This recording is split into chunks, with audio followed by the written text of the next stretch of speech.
Ces dernières années, nous avons vu exploser le nombre de publicités dites vertes, donc de publicités à caractère environnemental.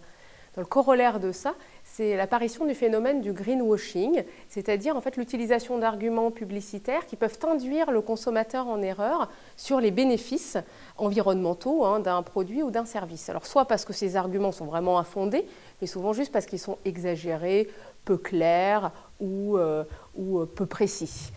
Alors il y a un premier type de greenwashing qui a fait l'objet d'études, c'est le greenwashing qui porte vraiment sur le message, c'est-à-dire sur les promesses environnementales du produit ou du service.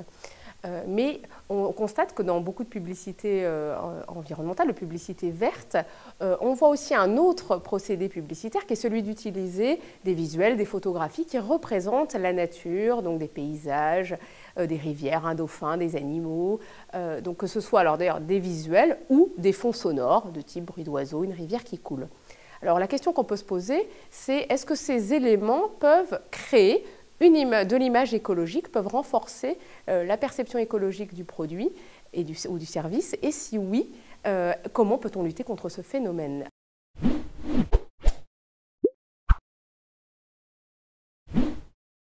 Alors, dans une première étude, on a exposé un premier groupe de répondants à un visuel d'une page internet d'un nouveau véhicule qui était susceptible et qui allait être commercialisé, et là on était sur un fond blanc. En parallèle, un deuxième groupe était soumis exactement au même visuel, mais avec un fond de paysage, donc une forêt derrière, et puis un bruit d'oiseaux. Alors derrière, les répondants, comme une étude consommateur classique, répondaient à différentes questions sur leur perception du véhicule, sur différents critères. Qu'est-ce qu'on constate en fait dans le second groupe, celui qui est exposé au visuel avec un paysage et un bruit d'oiseaux?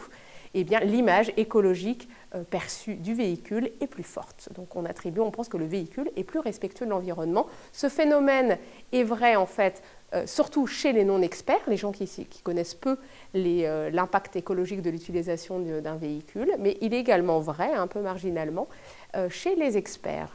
Donc, deuxième étude, on rajoute un élément d'information, on rajoute un affichage environnemental, donc l'affichage des émissions de dioxyde de carbone du véhicule avec un taux relativement élevé, justement pour montrer que ce n'est pas un véhicule particulièrement écologique.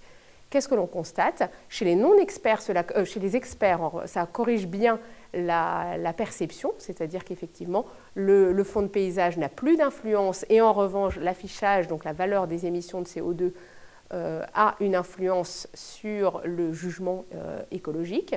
En revanche, chez les non-experts qui ne peuvent pas décrypter cette information, eh bien, ou mal, disons, le paysage continue à faire effet à renforcer l'image écologique et puis seulement à la marge, l'étiquetage environnemental influence.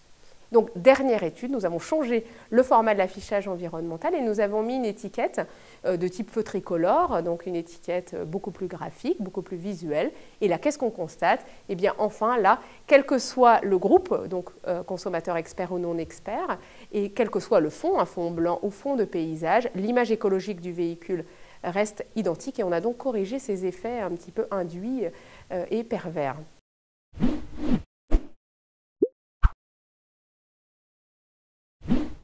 Donc, qu'est-ce qu'il faut en retenir? Eh bien oui, ces éléments de création publicitaire visuelle ou sonore influencent l'image écologique et créent de manière un peu infondée de l'image écologique, mais il y a un moyen de lutter contre, c'est simplement de fournir un affichage environnemental relativement graphique pour être compris par tout le monde.